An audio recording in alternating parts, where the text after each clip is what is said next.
Dans les ténèbres des temps modernes, un livre ancien révèle des secrets troublants. Apocalypse 13, un chapitre qui fait trembler, nous plonge dans une réalité où le pouvoir et la tromperie se mêlent. Imaginez un monde où des bêtes surgissent, où le mal prend une forme tangible.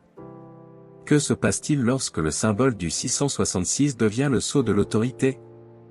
Qui sont ces figures mystérieuses qui façonnent notre destin? L'importance de ce chapitre va bien au-delà des pages jaunies d'un vieux livre. Il résonne avec les événements d'aujourd'hui, tissant un récit captivant qui nous interpelle. Les visions de Jean nous avertissent, la fin des temps n'est pas un concept lointain mais une réalité imminente. Qui peut échapper à l'emprise de ce pouvoir? Quel choix critique devons-nous faire pour naviguer dans cette ère tumultueuse? Chaque symbole, chaque mot a un poids. Les révélations d'Apocalypse 13 pourraient bien redéfinir notre compréhension du monde. Quelles vérités cachées se dévoileront? Préparez-vous à explorer cette dimension fascinante où passé, présent et futur s'entrelacent de manière troublante. L'heure est venue de plonger dans l'inconnu. Apocalypse 13 est un chapitre fascinant qui suscite de nombreuses interprétations et discussions parmi les théologiens et les croyants. Ce chapitre se concentre sur deux figures centrales, souvent appelées les bêtes. Chacune d'elles symbolise des forces opposées dans le monde spirituel et politique. La structure du texte est riche, alternant entre descriptions visuelles saisissantes et déclarations puissantes qui mettent en lumière la lutte entre le bien et le mal. En comprenant cette structure, le lecteur peut mieux saisir le message profond que cet apocalypse cherche à transmettre. La première bête, souvent interprétée comme représentant un pouvoir politique, émerge de la mer, une image qui peut symboliser des nations tumultueuses ou des peuples agités. Son apparence avec 10 cornes et 7 têtes évoque une puissance redoutable, chaque élément de sa description ayant une signification symbolique. Par exemple, les cornes peuvent représenter l'autorité et la force, tandis que les têtes peuvent symboliser des royaumes ou des leaders. Ce langage métaphorique attire l'attention sur la nature complexe des forces qui s'opposent à la fois.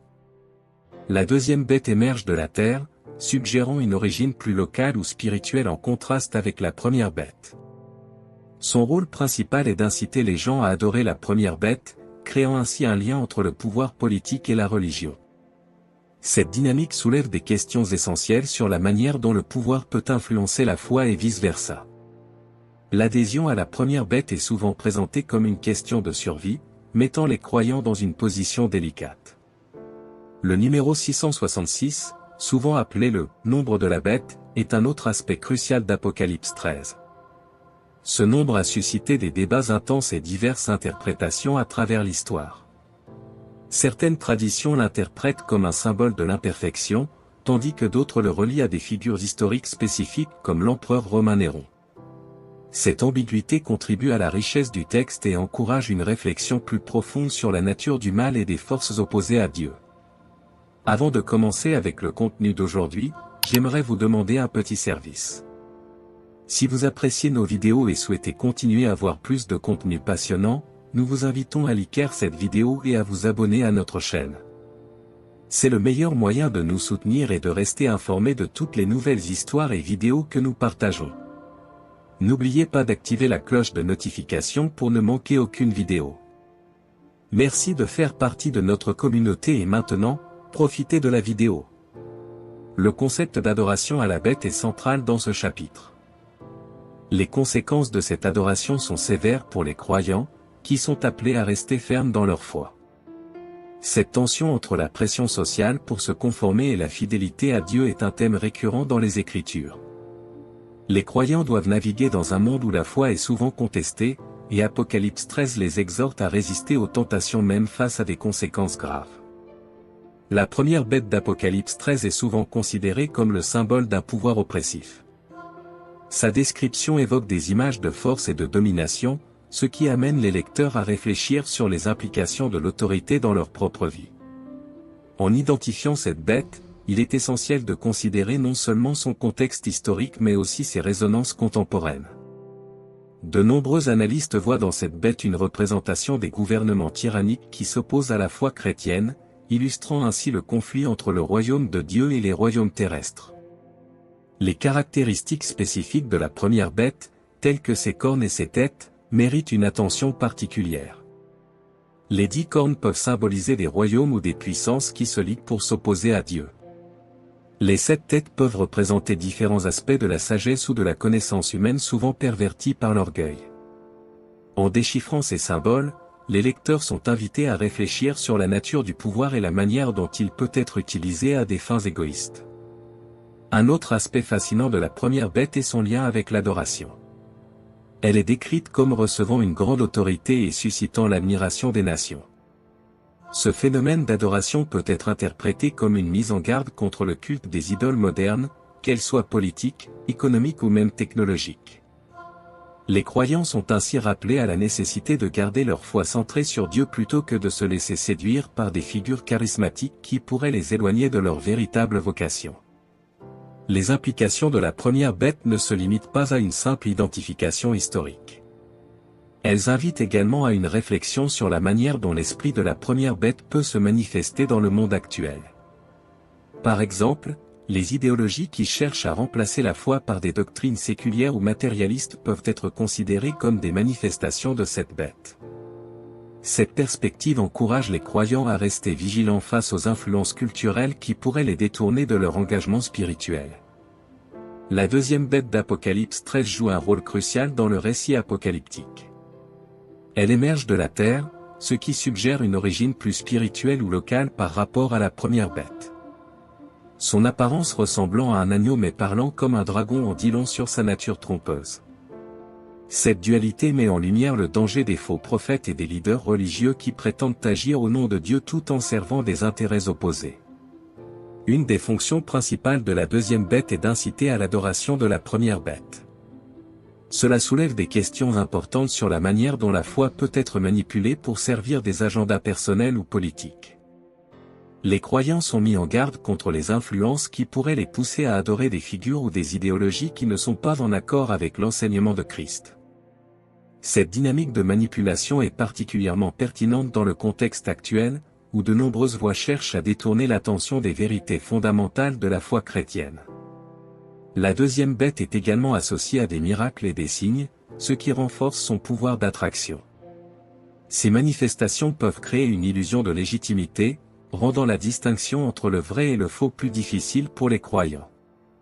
Ce phénomène rappelle l'importance du discernement spirituel, un thème qui traverse l'ensemble des Écritures. Les chrétiens sont appelés à s'enraciner dans la parole de Dieu et à développer une relation personnelle avec lui afin de pouvoir résister aux séductions de la deuxième bête. L'impact de la deuxième bête sur la société est également un sujet de préoccupation. En incitant les gens à adorer la première bête, elle joue un rôle clé dans la création d'une culture de conformité où la foi authentique peut être compromise. Ce phénomène soulève des questions sur l'identité chrétienne dans un monde de plus en plus sécularisé.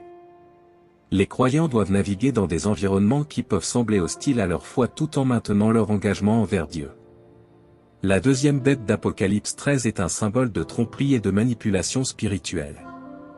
Son rôle dans l'incitation à l'adoration de la première bête met en lumière les défis auxquels les croyants sont confrontés dans leur parcours de foi. En réfléchissant à son influence, les lecteurs sont encouragés à renforcer leur discernement spirituel et à rester vigilants face aux tentations qui cherchent à les éloigner de la vérité. Le nombre 666, souvent associé à la première bête, est l'un des éléments les plus emblématiques d'Apocalypse 13. Ce nombre a suscité d'innombrables débats et spéculations à travers les âges, devenant presque une légende dans la culture populaire. Mais que signifie réellement ce nombre ? Pour comprendre le poids de 666, il est crucial d'explorer ses implications théologiques et culturelles. D'un point de vue théologique, le 666 est souvent interprété comme un symbole de l'imperfection et de l'insuffisance. Dans le livre de l'Apocalypse, le chiffre 7 représente la perfection et l'achèvement, tandis que le 6, étant une unité de moins, symbolise quelque chose qui n'atteint pas la plénitude. Ainsi, le 666 devient une représentation du mal, de l'opposition à Dieu et de tout ce qui est contraire à sa volonté. Cette interprétation invite les croyants à réfléchir sur les aspects de leur vie qui pourraient ne pas être en accord avec les principes divins. Historiquement, certaines interprétations ont lié le 666 à des figures spécifiques, notamment l'empereur romain Néron. Par le biais de la gématria, une méthode juive d'attribution de valeurs numériques aux lettres, le nom « Néron César » peut être interprété comme équivalent à 666. Cette connexion historique ajoute une dimension supplémentaire à la compréhension du texte, soulignant comment les forces du mal peuvent se manifester à travers des figures puissantes et influentes de l'histoire. Le concept du « signe » de la bête est l'un des éléments les plus énigmatiques et discutés dans l'Apocalypse. Ce signe, souvent associé au nombre 666, soulève de nombreuses questions sur son application dans la société moderne. Les interprétations de ce « signe » varient largement, allant des interprétations littérales aux interprétations plus symboliques.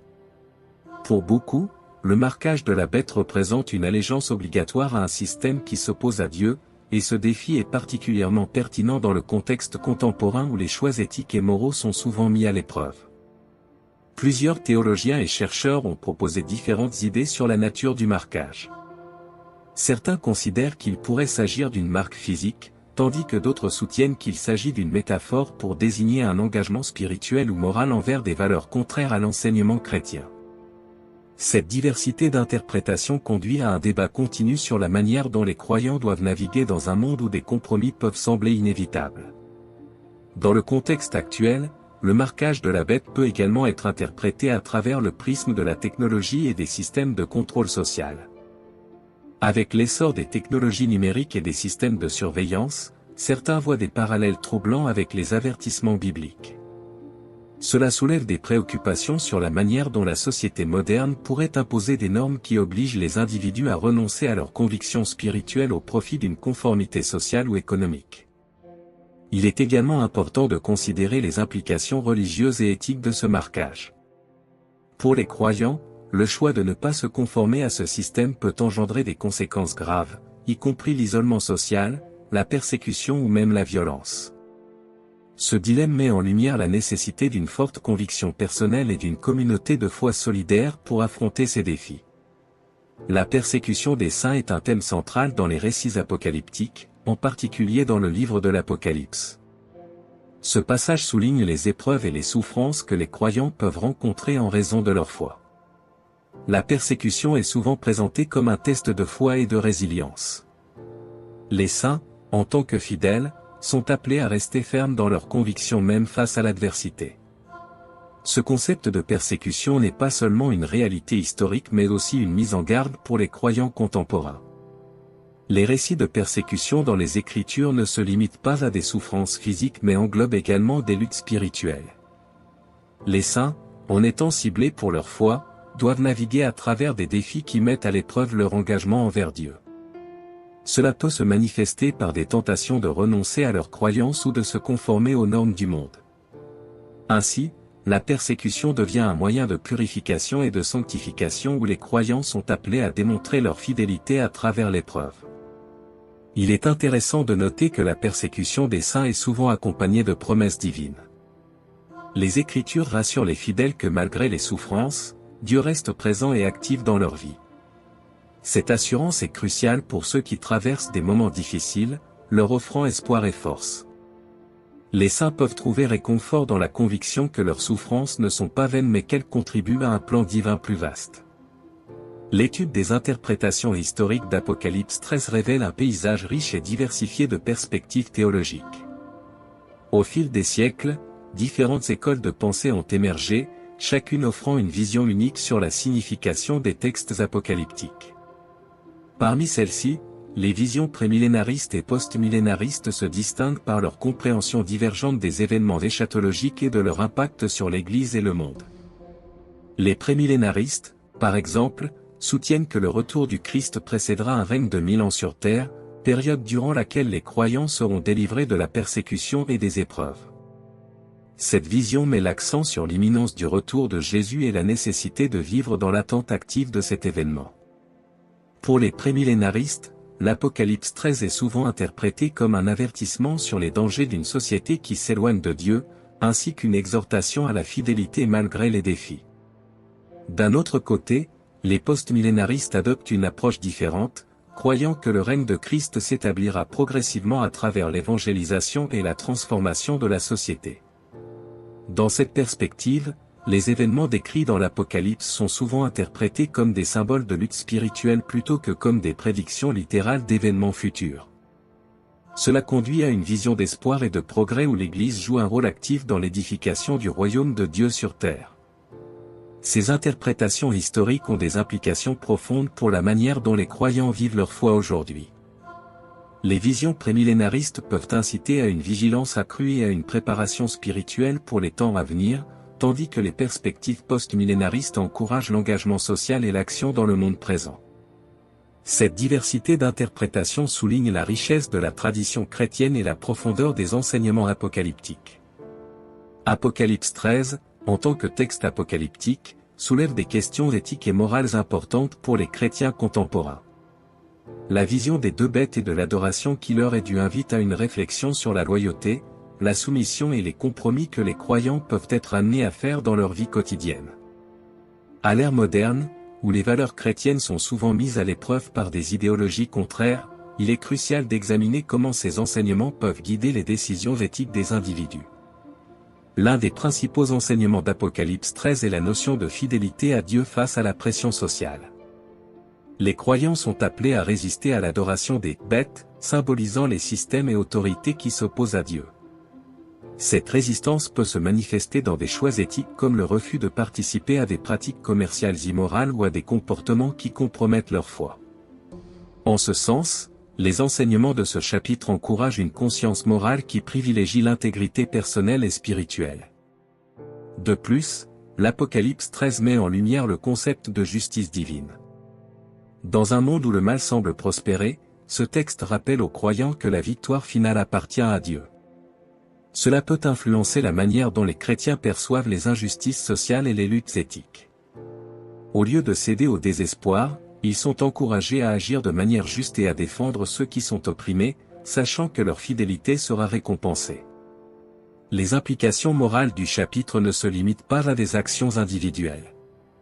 Elles s'étendent également aux responsabilités collectives des communautés chrétiennes. Les églises, en tant qu'organisation, sont appelées à promouvoir des valeurs éthiques qui reflètent les enseignements bibliques. Cela peut inclure des initiatives de justice sociale, des programmes d'entraide et des efforts pour dénoncer les systèmes d'oppression. En ce sens, Apocalypse 13 devient un appel à l'action pour les croyants, les incitant à s'engager activement dans la transformation de leur société. La discussion autour des scénarios eschatologiques issus d'Apocalypse 13 est fascinante et complexe. Dans ce chapitre, la vision des deux bêtes et de la marque de la bête ouvre la voie à diverses interprétations de la fin des temps.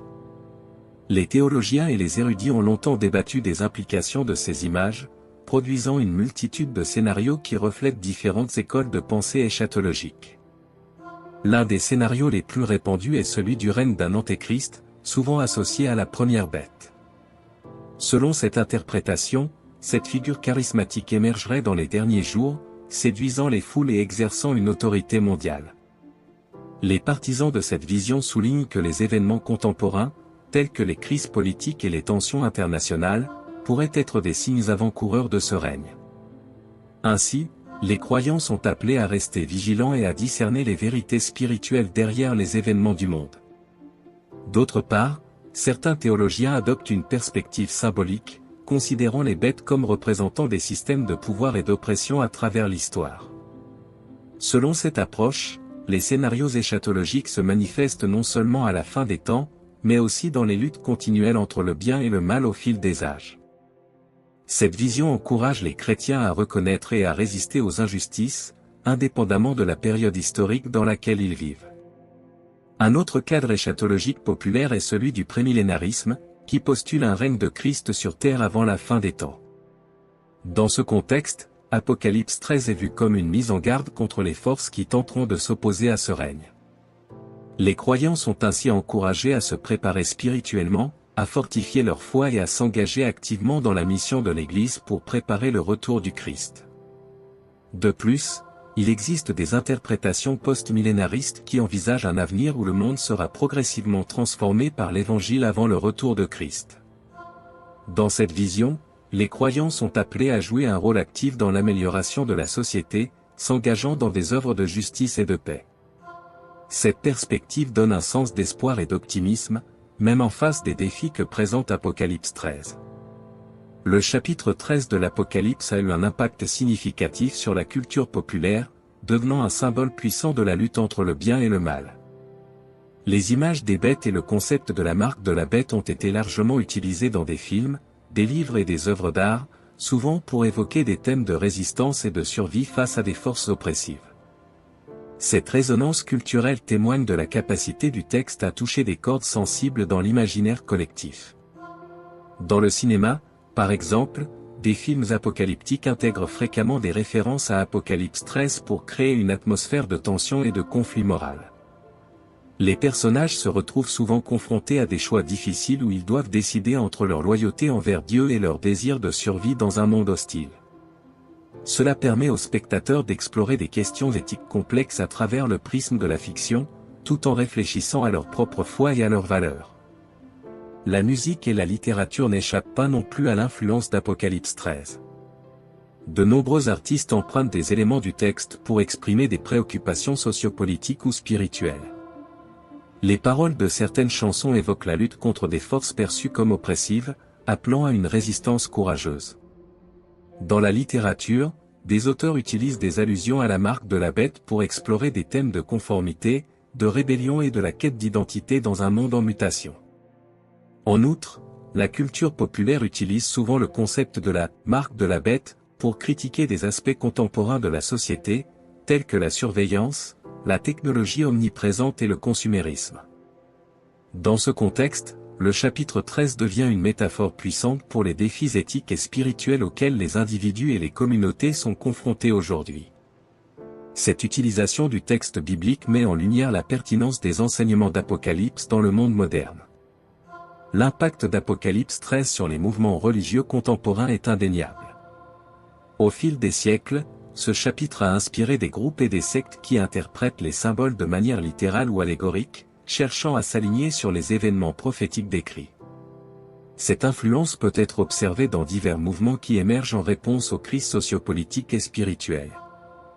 Un des exemples les plus marquants est la montée de groupes millénaristes qui se concentrent sur l'attente du retour imminent du Christ.